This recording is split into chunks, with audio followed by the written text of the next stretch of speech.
हरिओम दोस्तों, मैं योगाचार्य विष्णु भट्ट, योग नगरी ऋषिकेश। आज का टॉपिक है भस्त्रिका प्राणायाम। आज हम चर्चा करेंगे भस्त्रिका प्राणायाम पर। भस्त्रिका प्राणायाम से हमारे शरीर पर क्या प्रभाव पड़ता है, भस्त्रिका प्राणायाम करने की समय अवधि जो है वो कितने समय तक हम भस्त्रिका प्राणायाम कर सकते हैं। फिर मैं आपको सावधानियाँ बताऊंगा कि इसकी जो सावधानी है, किन किन व्यक्तियों को यह प्राणायाम करना चाहिए, किन व्यक्तियों को यह प्राणायाम नहीं करना चाहिए। और फिर मैं इसके आपको बेनिफिट्स जो लाभ होते हैं भस्त्रिका प्राणायाम करने से हमारे शरीर पर क्या प्रभाव पड़ता है, वो आज के टॉपिक में मैं आपको बताऊंगा। सबसे पहले चर्चा करते हैं इसकी विधि पर।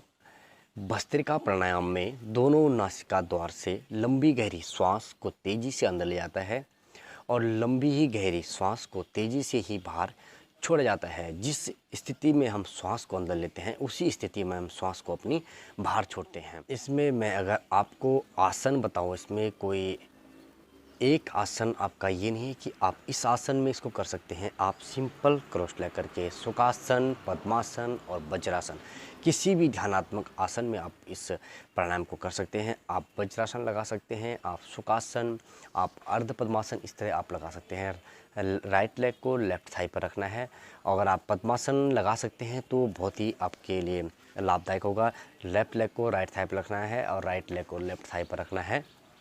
ये आपका इजी पद्मासन लग जाता है। अगर आप वज्रासन में भी इस प्राणायाम को कर सकते हैं तो आपके लिए महत्वपूर्ण प्राणायाम है। अगर आप सिद्धासन, सिद्ध योनि आसन, वैसे सिद्ध योनि आसन पुरुषों को नहीं करना चाहिए।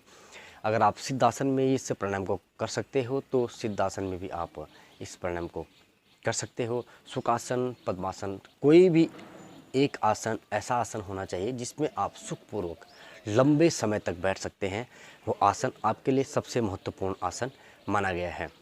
अब मैं आपको भस्त्रिका प्राणायाम करने की कुछ सावधानियां बताता हूँ। जब आप श्वास और प्रश्वास की गति अंदर और बाहर करेंगे तो तेज़ी से श्वास प्रश्वास ना करें। जो हमारी श्वास की गति है उसमें नियंत्रण होना चाहिए।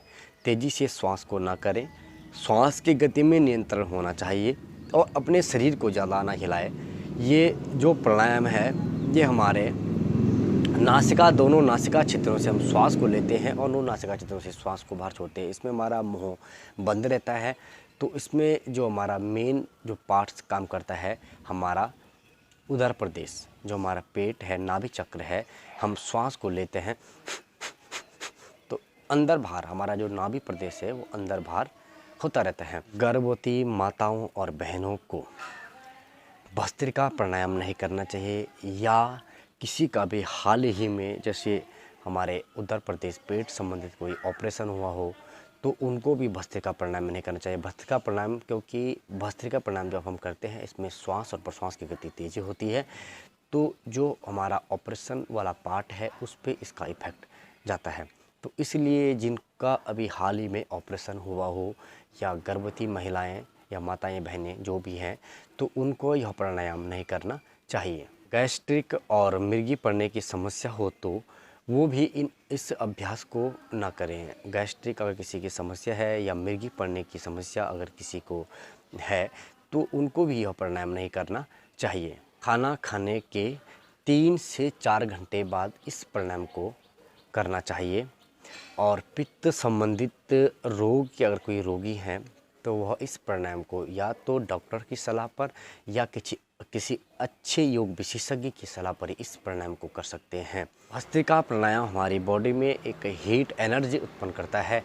तो पित्त रोग के जो रोगी हैं उनको यह प्राणायाम किसी अच्छे योग विशेषज्ञ या डॉक्टर की सलाह पर ही शुरू करना चाहिए, क्योंकि पित्त प्रवृत्ति के जो लोग होते हैं उनके लिए भस्त्रिका प्राणायाम अवॉइड माना गया है, क्योंकि उनका पित्त भस्त्रिका प्राणायाम करने से पित्त बढ़ सकता है, पित्त बढ़ने की संभावना हो सकती है।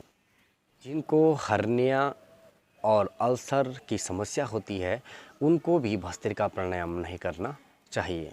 उच्च रक्तचाप के रोगी, हृदय संबंधित रोग हो या किसी को उच्च रक्तचाप की समस्या हो, हाई ब्लड प्रेशर या हृदय संबंधित कोई समस्या हो तो उन व्यक्तियों को भस्त्रिका प्राणायाम नहीं करना चाहिए। अब मैं आपको भस्त्रिका प्राणायाम करने के जो हमारे फ़ायदे हैं, जो हमारे शरीर पर इनका प्रभाव पड़ता है, वो मैं अब आपको बताता हूँ। भस्त्रिका प्राणायाम करने से वात, पित्त और कफ, जो हमारे 3 दोष हैं, त्रिदोष हैं, वात, पित्त और कफ, इनका संतुलन जो बिगड़ जाता है वो सही हो जाता है। वात, पित्त, कफ का सही होना भस्त्रिका प्राणायाम करना एक बहुत ही अच्छा माना गया है। जिन व्यक्तियों का जो हमारी मेमोरी लेवल है, अगर वो कम हो गई है और याददाश्त की समस्या बनी है, या किसी एक चीज़ पर, किसी एक या पढ़ने पर या किसी एक चीज़ पर फोकस ना बनता हो, तो उनके लिए भस्त्रिका प्राणायाम महत्वपूर्ण प्राणायाम माना गया है। जिन व्यक्तियों को पाचन संबंधित कोई समस्या हो, उनके लिए भस्त्रिका प्राणायाम महत्वपूर्ण प्राणायाम माना गया है। जिनको पाचन संबंधित कोई समस्या हो या जिनको लीवर संबंधित कोई समस्या हो, उनके लिए भस्त्रिका प्राणायाम महत्वपूर्ण प्राणायाम है। भस्त्रिका प्राणायाम करने से साइनस और ब्रोंकाइटिस की बीमारियों को दूर किया जाता है।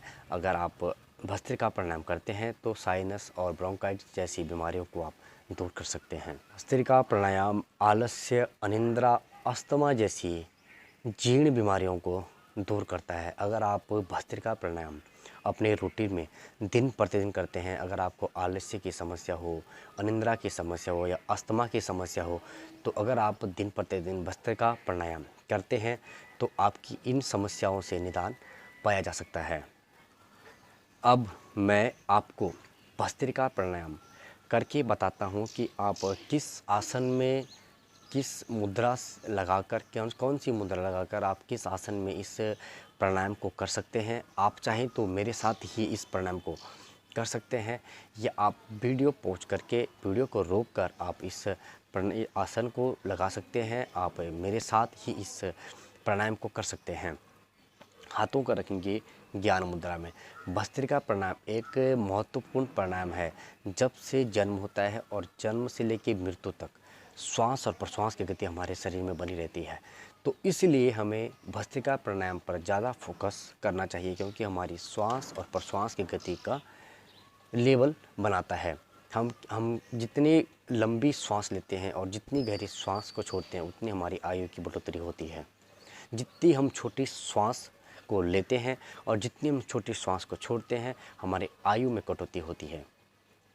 तो अब आप अपने दोनों हाथों को रखेंगे ज्ञान मुद्रा में, दोनों घुटनों के ऊपर लेंगे। पहले स्टेप मैं आपको 3 स्टेप में करके बताऊंगा। हमारा जो पहला स्टेप है, पहले हम पहला स्टेप से करेंगे। हाथों को रखेंगे ज्ञान मुद्रा में, कमर गर्दन सीधी, आंखें बंद, लेंगे लंबी गहरी श्वास। और ध्यान रहे, श्वास आपकी दोनों नासिका छिद्रों से ही होना चाहिए, मुंह आपका बंद होना चाहिए, ध्यान आपका आज्ञा चक्र पर होना चाहिए। धीरे से करेंगे, अपने दोनों आँखों को बंद, लेंगे लंबी गहरी श्वास, लंबी ही गहरी प्रश्वास, लंबी गहरी श्वास, लंबी गहरी प्रश्वास, लंबी गहरी श्वास, लंबी गहरी प्रश्वास।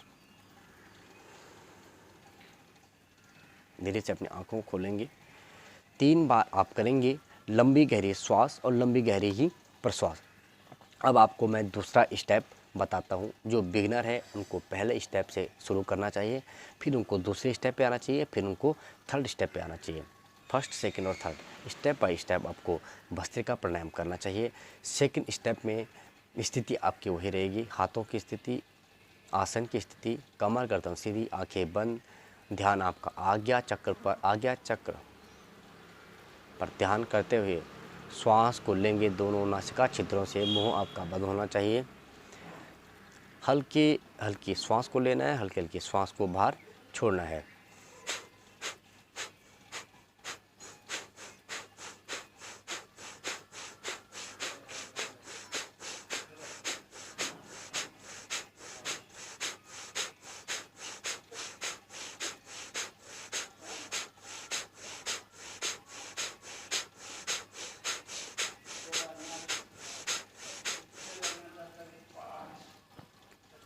धीरे से अपनी आंखों को खोल सकते हैं।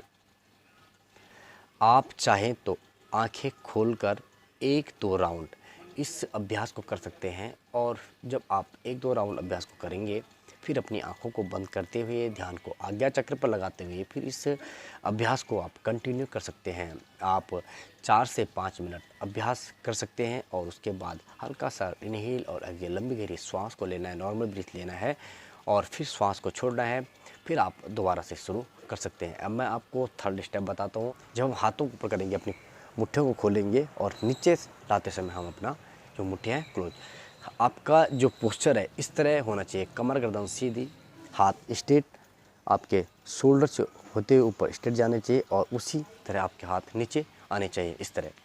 अब मेरे साथ आप चाहे तो कर सकते हैं।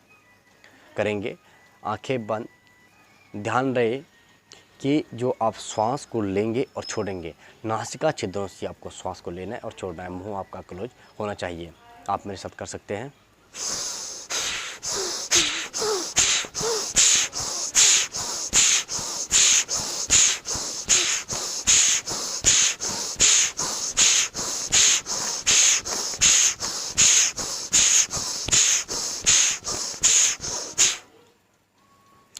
धीरे से अपनी आँखों को खोलेंगे, हाथों को रखेंगे अपने ज्ञान मुद्रा में,